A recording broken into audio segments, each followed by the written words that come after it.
Hello guys, welcome back to our channel. ఈరోజు నేను upload చేసే రెసిపీ వచ్చేసి చికెన్ బిర్యానీ అండి. చికెన్ బిర్యానీ ఎలా చూడాలో నా ప్రాసెస్లో ఇక్కడ చూసేద్దాం. చికెన్ బిర్యానీకి కావాల్సిన ingredients: chicken, basmati rice, curd, షాజీరా, బే లీవ్స్, లవంగాలు, యాలకులు, అనాస పువ్వు, కొత్తిమీర, పచ్చిమిర్చి, ఆనియన్స్, బాదం, కిస్మిస్, మిరియాలు అండ్ గరం మసాలా, ధనియాల పొడి, కారం, ఉప్పు. ఇప్పుడు ప్రాసెస్ స్టార్ట్ చేద్దామండి. నేను కేజీ చికెన్ తీసుకున్నాను, సో అందుకని చెప్పేసి కేజీ బాస్మతి రైస్ తీసుకుంటున్నాను. కేజీ బాస్మతి రైస్ ఒకసారి క్లీన్ చేసుకొని నానబెట్టుకుందామండి. అంటే కేజీ రైస్కి కేజీ చికెన్ ఇనఫ్ అండి నేను చేసే ప్రాసెస్కి. కావాలనుకున్న వాళ్ళు రైస్ కొంచెం తగ్గించేసుకోవచ్చు, క్వాంటిటీ పీసెస్ ఎక్కువ కావాలి అనే ఆలోచన ఉంటే రైస్ క్వాంటిటీ అనేది తగ్గించుకోండి. నేను ఇక్కడ కేజీ రైస్, కేజీ చికెన్ తీసుకుంటున్నాను. ఈ రైస్ని బాగా వాష్ చేసుకొని ఒక 2-3 టైమ్స్ నానబెట్టుకొని పక్కన పెట్టుకోవాలండి.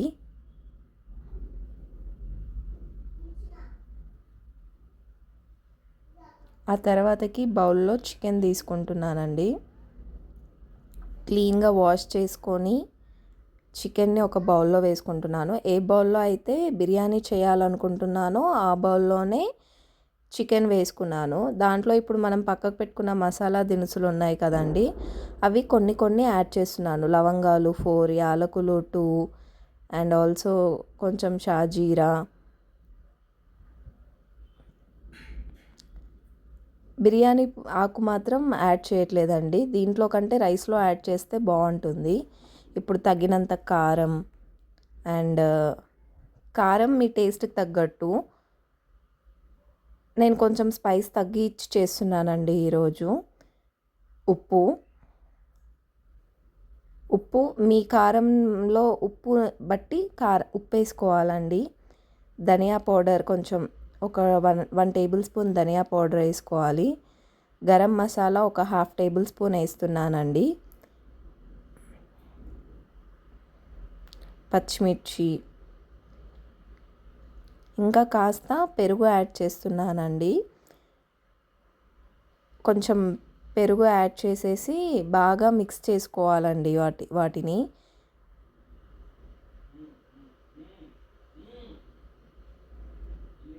ఇంకాస్త మిరియాల పొడి. మిరియాలు రా వేసుకోవచ్చండి, చాలామంది మిరియాలు రానే వేసుకుంటారు. కాకపోతే చాలామంది మిరియాలు పన్ను కింద పడ్డప్పుడు తినడానికి ఇష్టపడరు. అందుకని చెప్పేసి నేను మిరియాలు క్రష్ చేసేసి వేస్తానండి. కాస్త కొత్తిమీర వేయాలి. కాస్త ఆయిల్ అడగంటకుండా చాలా ఫ్లేవర్ ఇస్తుందండి ఆయిల్.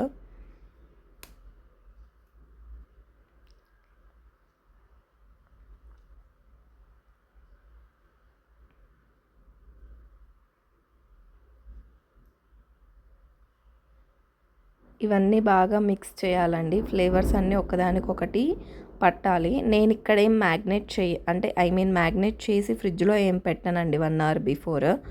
డైరెక్ట్ మ్యాగ్నేట్ చేసిన వెంటనే వండేస్తానండి నేను. ఇక్కడ ఆయిల్ హీట్ అయిన తర్వాత ఫ్రైడ్ ఆనియన్స్ చేసుకోవాలి కదండి. సో మెయిన్ బిర్యానీకి టేస్ట్ చాలామందికి ఫ్రైడ్ ఆనియన్స్తోనే వస్తుందండి. ఆయిల్ బాగా హీట్ ఎక్కిన తర్వాత ఆనియన్స్ వేసానండి. కాస్త ఒక 10 మినిట్స్ 15 మినిట్స్ పడుతుందండి ఆ ఆయిల్లో ఉల్లిగడ్డ మగ్గడానికి. ఇక్కడ ఇంకొక బౌల్లో వచ్చేసి రైస్ ఉడకడానికి మనం వాటర్ తీసుకుంటున్నాను. 3 గ్లాసెస్ ఆఫ్ రైస్ తీసుకున్నాను కదండి, సో అందుకని దానికి 6 గ్లాసెస్ ఆఫ్ వాటర్ తీసుకుంటున్నాను. ఇక్కడ రైస్ వాటర్ కింద స్టవ్ ఆన్ చేసుకుంటున్నాను. అలాగే ఇక్కడ నా ప్రాసెస్లో వచ్చేసి నేను చికెన్ని కూడా కాసేపు ఉడకనిస్తానండి. సో అలా చికెన్ ఉడకడం వల్ల చికెన్ లోపల వరకు ఉడికి చాలా సాఫ్ట్నెస్ వచ్చేస్తుందండి. అండ్ రైస్ వాటర్లో వచ్చేసి కాస్త ధనియా powder and garam masala, salt, రైస్కి తగినంత సాల్ట్ యాడ్ చేస్తున్నానండి.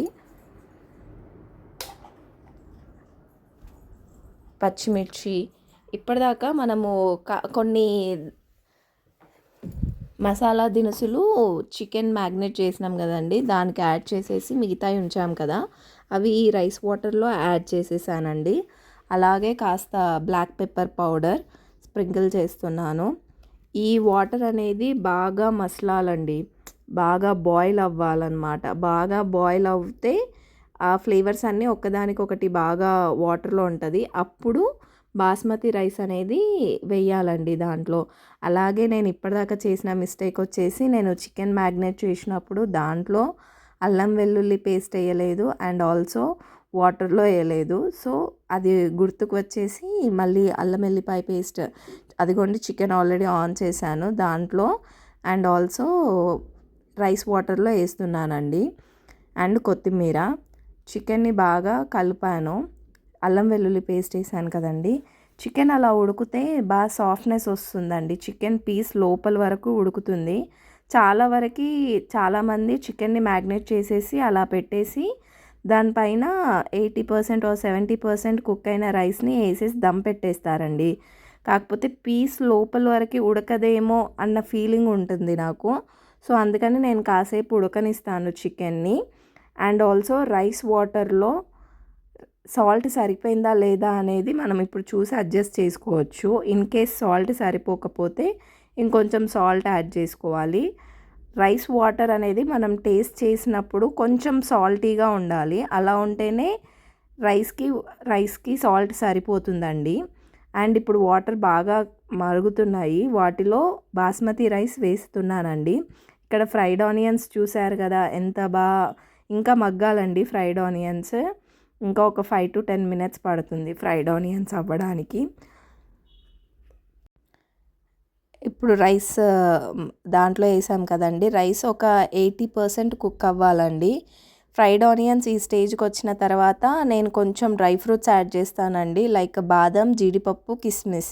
అవి తప్ప మిగతావి ఏవి యాడ్ చేయను. ఈరోజు ఓన్లీ బాదం, కిస్మిస్ యాడ్ చేస్తున్నానండి. అవి యాడ్ చేయడం వల్ల మధ్యలో తిన్నప్పుడు మన పంటి కింద పడ్డప్పుడు ఒక మంచి టేస్ట్ వస్తుందండి. యాక్చువల్గా మండీలలో వాటిలలో యాడ్ చేస్తారు, కాకపోతే మనం ఇంట్లో పిల్లలు కొంచెం ఇష్టంగా తీసుకోవాలి అనుకుంటే మాత్రం యాడ్ చేసుకోవచ్చు. అలా రైస్ ఉడుకుతున్నప్పుడు దాంట్లో కొంచెం లెమన్ స్క్వీజ్ చేశానండి. అలా చేయడం వల్ల ఫ్లేవర్స్ బాగా అనిపిస్తుంది.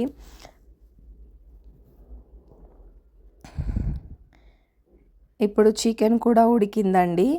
ఇలా చికెన్లో కొంచెము సూప్ అనేది ఉండాలండి. ఆ టైంలో 80% కుక్ అయిన రైస్ని వేయాలండి. దాంట్లో బాగా వాటర్ దిగిపోవాలి రైస్లో వాటర్ ఇన్ కేస్ ఉన్నాయనుకోండి మెత్తగా అయిపోతుంది. అలా అవ్వకూడదు అంటే రైస్లో వాటర్ మొత్తం దిగిపోయాక చికెన్ పైన వేయాలి అండి. అలా వేస్తే పలుకులు రైస్ అనేది ఆ వాటర్కి ఉడికిపోయి మంచిగా అయిపోతుంది. లేదు అంటే వాటర్ అవి కూడా మిగిలినాయంటే రైస్ మెత్తగా అయ్యి అతుక్కునే ఛాన్సెస్ ఉంటాయండి. అండ్ ఒక లేయర్ రైస్ వేసిన తర్వాత ఇప్పటిదాకా మనము ఫ్రైడ్ ఆనియన్స్ చేసుకున్నాం కదండి, ఆ ఫ్రైడ్ ఆనియన్స్ని ఒక లేయర్ లాగా వేస్తున్నాను.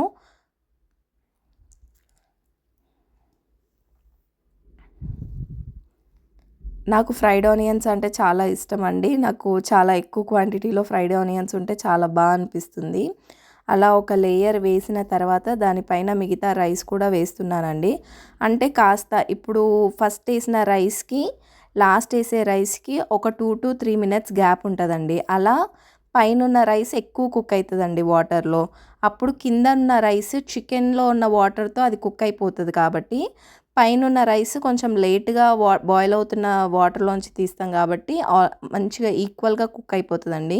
ఇప్పుడు మిగిలిన ఫ్రైడ్ ఆనియన్స్ అన్నీ పైన స్ప్రింకిల్ చేసేస్తున్నానండి. తర్వాత దానిపైన కూడా కొంచెం లెమన్ స్క్వీజ్ చేస్తున్నాను. ఇలా స్క్వీజ్ చేసిన తర్వాత నెయ్యి వేసుకోవాలి. అలా నెయ్యి వేసుకుంటే మంచిగా ఇట్లా టెక్స్చర్ అనేది బాగుంటుందండి. అండ్ ఆల్సో టేస్ట్ కూడా కొంచెం నెయ్యి ఎన్హాన్స్ చేస్తుంది. హోమ్ మేడ్ నెయ్యి అయితే ఇంకా చాలా బెటర్ అండి. ఇప్పుడు నేను దీనికి క్యాప్ పెట్టేసి దమ్ పెట్టేస్తాను. దమ్ పెట్టడము అంటే నేను లైక్ ఒక పిండి మొత్తం దానికి ఇట్లా పట్టించేయను. దానిపైన ఏదైనా బరువైన వస్తువు పెడతాను, లైక్ రోలు అలా. చూడండి స్టవ్ ఆఫ్ చేశాను. ఒక 10 మినిట్స్ తర్వాత సిమ్లో పెట్టి ఒక 10 మినిట్స్ ఉంచి స్టవ్ ఆఫ్ చేశానండి. ఆ తర్వాత రైస్ ఒక 10 మినిట్స్ రెస్ట్ ఇచ్చి తీసాము. చూడండి ఎంత బాగా వచ్చిందో, పొల్లు పొల్లుగా సూపర్గా వచ్చిందండి. కింద నుంచి కలుపుతున్నాము. చూడండి చికెన్ పీసెస్ కూడా చాలా సాఫ్ట్గా ఉడికాయండి. అసలు ఎక్కడా మాడలేదు, ఎంత పర్ఫెక్ట్గా వచ్చింది చూడండి. మీకు ఇన్ కేస్ కొంచెం స్పైస్ కావాలంటే స్పైసెస్ అన్నీ కొంచెం ఎక్కువ యాడ్ చేసుకోండి. వాటికి కాంబినేషన్గా పెరుగు అండ్